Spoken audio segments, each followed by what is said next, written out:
Consider supporting this podcast on Patreon.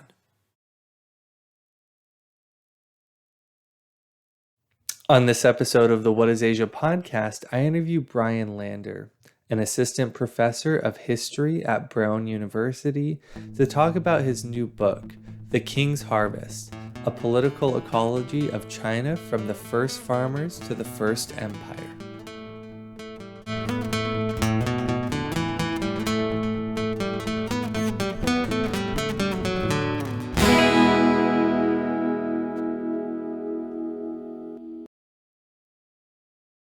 Dr. Lander, thanks for coming on this episode of the What is Asia podcast.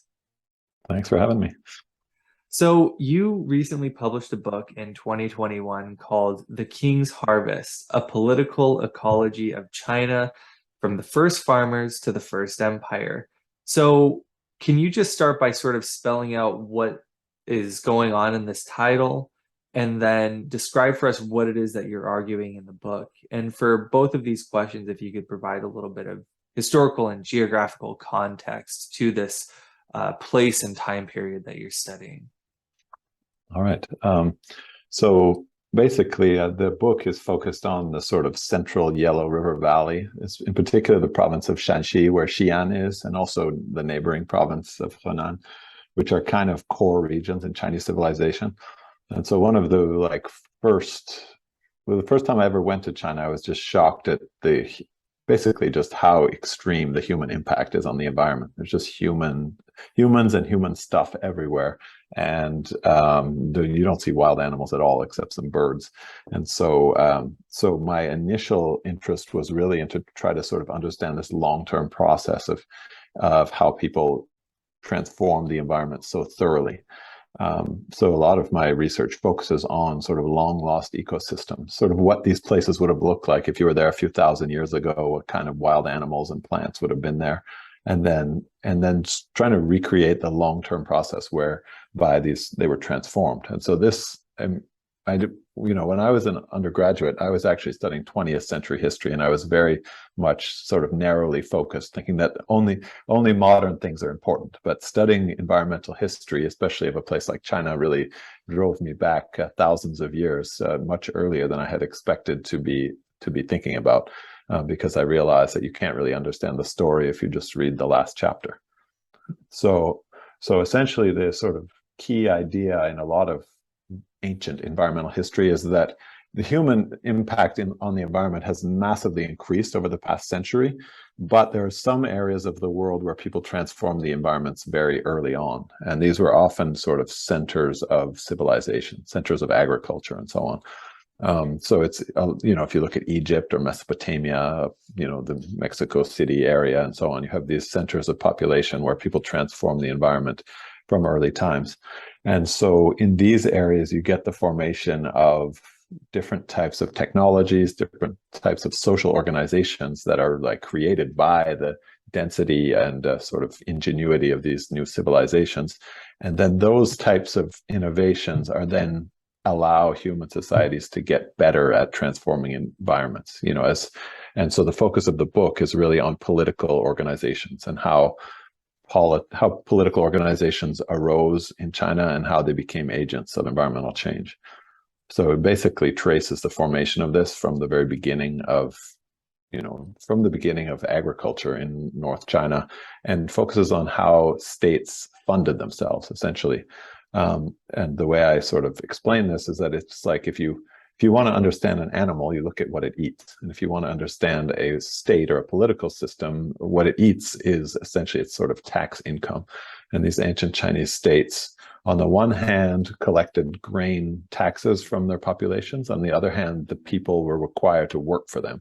So essentially, people paid them a percentage of their grain as a tax. And then in the off season, people went to work and ate that food that they had given, in a sense, while working for the state. And so if you look at these pre-industrial states, their economies were based almost entirely on the production of a few key plants and animals. So my argument is basically that these states had a strong incentive to replace natural ecosystems with agricultural ones and with humans and their livestock. And because the Chinese political systems especially the imperial system, which was created in the 4th and 3rd centuries BC, which is a focus of the book. They essentially created a model that has lasted from then until now in many ways, which are very, very effective political institutions. So the argument is essentially that the longevity of this imperial model and the ability of these imperial systems to last for centuries at a time is one of the main reasons why East Asia's ecosystems are among the most domesticated and humanized ecosystems on Earth.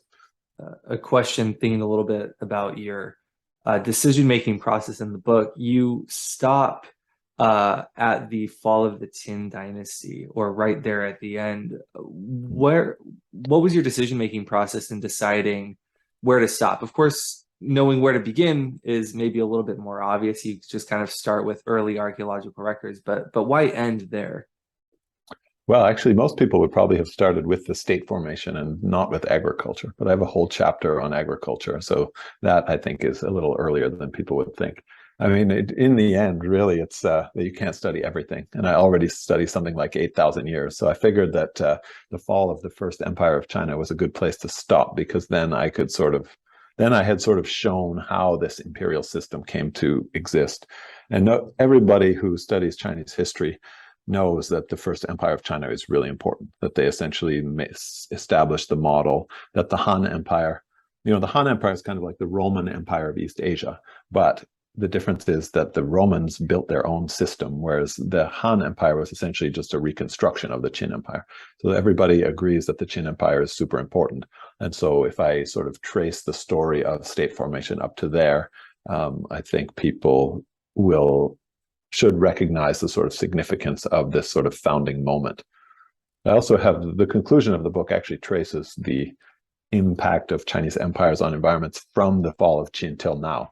So there is a little bit of a attempt to sort of explain what the consequences are. Thinking a little bit more about this question of the relationship between the state and the environment, I want to harken back to actually a documentary series that I watched recently called Legends of the Pharaohs. And at one point, the scholars in the series make a point which I found striking, which is that while the Egyptians made the pyramids were also pivotal in shaping Egypt.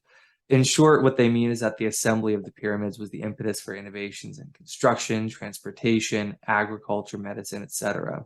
Also, the implementation of corvée labor policies, which brought together Egyptians from around the entire empire, had an impact in fashioning a sort of unified Egyptian identity for many of those who participated in the building of the pyramids. So, sort of applying some of these ideas to China, as these agricultural networks became larger and more dynamic as Chinese history went on, in what ways did these networks, quote unquote, make China as China was simultaneously making them? And can you provide some specific examples? Right. Well, the point that you made about Egypt is essentially true for China. And in fact, there's a lot of similarities between Egypt and China. Anthony Barbieri has just published a book on this that I'm very eager to read. I haven't read it yet, but the difference, of course, is that Egypt is actually pretty small by Chinese standards. It's the valley is essentially the area of probably one Han province. So by bringing people around, they can make a unified population more easily than in China. But in fact, the early Chinese empires did exactly this as well. One of the ways that the Qin Empire and the Han Empire reduced resistance to their rule was that they would just invade an area and then take a whole bunch of its people and move it to some other place that they conquer, which sort of reduces solidarity within all of these different regions, but actually has an unintended consequence of sort of making the population more homogeneous. And the corvée labor also, and military service also did that. A lot of times they do this now, actually. If you go to Tibet or Xinjiang, there's lots of retired Chinese soldiers there. So this has been a strategy for a long time. In terms of like mega projects like the pyramids, the First Empire of China actually had a whole bunch of mega projects, but to some degree, the traditional explanation is actually that these mega projects were so resented by the population who were sort of forced to work on them that they're one of the reasons that the empire actually collapsed, that people were willing to risk their lives to join an uprising against the Qin was because they thought it was such a miserable empire to live under anyway. So to some degree, these mega projects did not have a huge impact. But I would say that the sort of physical buildings that really did well, basically as the Chinese empires expanded, they each of their sort of capital towns would have walls built around it, and so they sort of implanted the architecture of empire all across their domain. And these types of sites, a lot of towns in China were sort of centers of imperial administration for hundreds or even thousands of years. I'm studying the city of Changsha right now, and it's basically been an administrative center for well over 2,000 years, exactly the same spot. So those types of constructions really did sort of create what they were. By creating these physical implantations in the landscape, they created imperial authority in a way that actually functioned very well. I want to pivot back to a comment that you made earlier where you had mentioned that the institutions that govern the relationship between the state and the environment were in many ways very durable. What do you think were the mechanics that helped make these relationships durable so that, for example, the state wasn't over extracting from the environment and then causing total calamity and collapse? What can we take away and learn from that? Right. Yeah, that's an interesting question. One thing is that, when we talk about, I'm talking about how long the longevity of these Chinese states and empires, it's worth recognizing that from a modern point of view, these states were very, what's the word? In American historiography, people don't like the phrase weak state, but essentially they were pretty weak states from a modern point of view. That the amount of resources they had at their disposal was quite limited. The number of people they could employ was quite limited. And so their ability to transform things doesn't look very impressive compared to modern states, which have, cheap energy, fossil fuels, and all that type of thing. We just have so much more energy and resources at our disposal that ancient empires did, that it's important to understand how little resources they had to work with. So it was a big part of political thought at the time, was sort of how much is too much. And the Qin Empire was a paradigmatic, it was the paradigm of how not to do it, right? Because they extracted too much, they asked people to work too hard, and then it collapsed. And so this actually leads to a lot of debate in the historiography, are our descriptions that we have in history books, such as Sima Qian's historical record, actually descriptions of Qin, or are they sort of works of political philosophy intended to convince people when they were written in the Han Empire that the Han Empire was better than Qin? And I tend to think that they actually were fairly good descriptions of reality, because if they weren't, the Qin Empire probably wouldn't have collapsed. But in any case, the point being that people were the question you just asked me is the type of questions that a lot of political thinkers were actually thinking about in these times. And in fact, in Confucian philosophy, there's a lot of the sort of state strengthening reforms that Qin is particularly famous for were resisted by various people of the sort of Confucian school. And who basically said, this is, you are taking too much from the people. You need to leave them more resources, and that will make your own rule more respected, and so on. And so all of these ideas have been floating around in Chinese history ever since then. So there's a long history of thinking about this exact question that has actually helped states deal with it.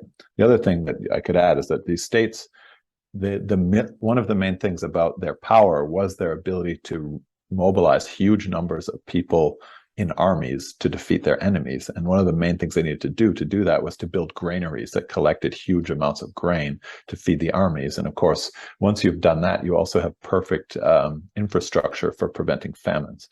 So anytime you have some kind of agricultural problem, you can ship grain around and help people not starve to death. And this is also probably one of the reasons why China's population got so high, is that the states were actually effective at preventing famine. This is very well studied for the Qing Empire over the past few centuries, but for early times, I think it was also true. I was really struck by a quote by Mencius that you use in your book. And it goes like this when he talks about the local environment that, quote, the trees on the Ox Mountain were once beautiful, but because it is near a big city, they were all chopped down with axes. Can this be considered beautiful? The vegetation does get respite over the days and nights and is watered by rain and dew. So it is not that no new shoots grow, but then the cattle and sheep come and graze on them. That is why the mountain is so bald. People see its baldness and assume it never had any trees on it, but is that the nature of the mountain? End quote. So, can you elaborate on this quote a little bit more and explain why it's significant for understanding the relationship between cities and nature in early China? And also, as an extension of this question, to what extent were concerns over the environment being written about in these early periods in China? Is Mencius part of a small minority, or is it in fact the case that many scholars at the time had an anxiety over the effects that humans have on the environment? Right. Yeah, that quote is really, I think, one of the things that got me interested in this whole thing, because I had never really occurred to me that there were environmental problems in ancient times. I think I had just assumed that it was all a modern industrial problem. And then I was reading this, Mencius, and I found this, and I realized, hey, they have deforestation, they have overgrazing right here. And so that sort of led me down into this, what I study now. But then I realized that actually there's not very many ancient texts that talk about this stuff at all. And so what led me towards the story of politics is the fact that essentially you have a lot of information about human ecology in political documents. We have very few people explicitly discussing what we would call environmental issues like this one. So that's kind of why I ended up studying what I do. But the other thing that's really interesting about this passage is that it doesn't just show us that there was environmental transformation, it shows us that people were thinking about it. And so this also is something, that I found surprising. But now that I have spent more time studying ancient societies, I realize that it's only in the modern age where we live in cities and, people now live their lives on screens. A lot of people just have no idea like about different types of trees or anything, right? Plants, animals, they see a bird, it's a bird, they see a tree, it's a tree, right? Whereas in pre-modern times, like even, 100 years ago, most humans lived in more rural environments and had way more of an idea of soil, plants, animals, and stuff like that. And so once you understand that, you realize that people throughout human history have been way more conscious about these types of things than we are now, and that it's actually totally normal that they would have been conscious of them.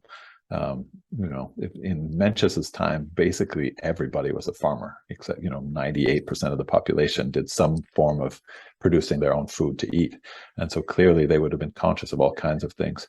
There's also things that people have always been conscious about, such as how far they have to walk to get firewood, or like how, if they like eating a certain type of wild plant or animal, how easy they are to catch, that type of thing. So they're paying attention to populations.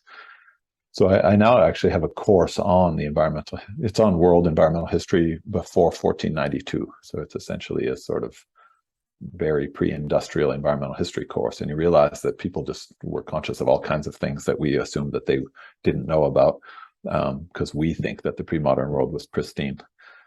So I guess what I mean is that this quote led me on a long research project that has made me realize that this quote is actually not very surprising.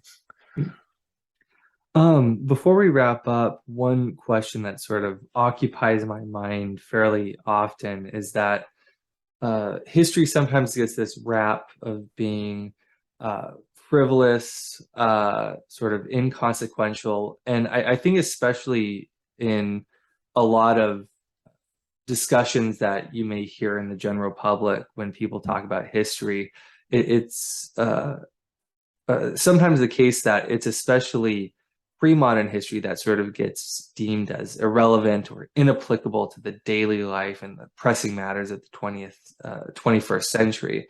So I wonder what, in your view, is the strongest argument for why it's important for people to study the people and civilizations of hundreds or even thousands of years ago?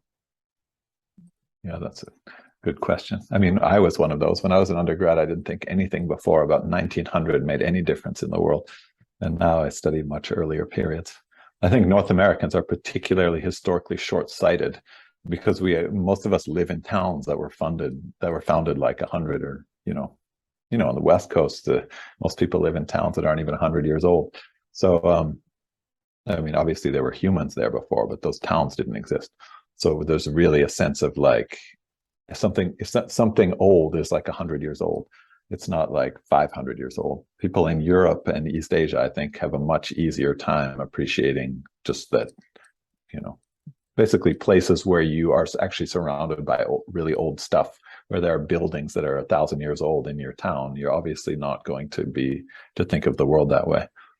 But I think the answer I would give to your question is essentially that the more basic and fundamental things of history are the ones that go back the oldest.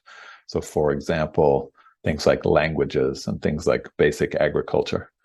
If you want to understand, well, for example, you live on the west coast of North America, right? So if you look at the economy of the West, it's like you have dairy and beef, right? Where did those animals come from? They were domesticated in Mesopotamia, like, 8,000 or 10,000 years ago. So you have a long history of people modifying and being in relationships with those animals. You have things like almonds, grapes, tomatoes are a New World crop, but all these different plants that are produced over there, they all have very long histories coming where they were very gradually turned into domesticated animals, where people learned how to process them and so on. Where I come from, people eat a lot of apples. It's like the only fruit you can grow. Apples come from essentially the borderlands between Xinjiang and Kazakhstan, right? So you have a long history in Central Asia, people moving around and finding these like wild apples and mixing them together and gradually bringing them to the US, where people know the story of Johnny Appleseed. But the point being that all of these things have a history. Another example from North America is that the languages we hear all the time are English and Spanish, right? So English is a Germanic language that, if you want to understand where the language we're speaking right now comes from, it comes from this long history of Germanic peoples moving into Northwest Europe. And then Spanish, as I teach in my other course in imperialism, if you want to understand the history of the Spanish language, it's actually the history of how the Italians conquered and colonized the Iberian Peninsula, right? And one of the reasons they did so is to get silver, right? And then like 500 years or 1,500 years later, you have these guys speaking Spanish, which is essentially a dialect of Latin, invading the New World, invading Peru and Bolivia, conquering and colonizing people and taking their silver. So essentially, the process that created the world that we live in, the more fundamental things like why people in the Americas speak English and Spanish and French and Portuguese are much older history than sort of the recent history that people tend to think of as being. So the way I think of it basically is that the more closer you get to the present, the more a lot of historical things are actually sort of ephemeral, whereas the deeper you go back, the more it's like the basic structures that we're living in. Dr. Lander, thanks for coming on this episode of the What is Asia podcast. Thank you. And for those who want to see more content, you can go to the What is Asia podcast YouTube channel or nakotadefonso.com. We'll see you in the next episode.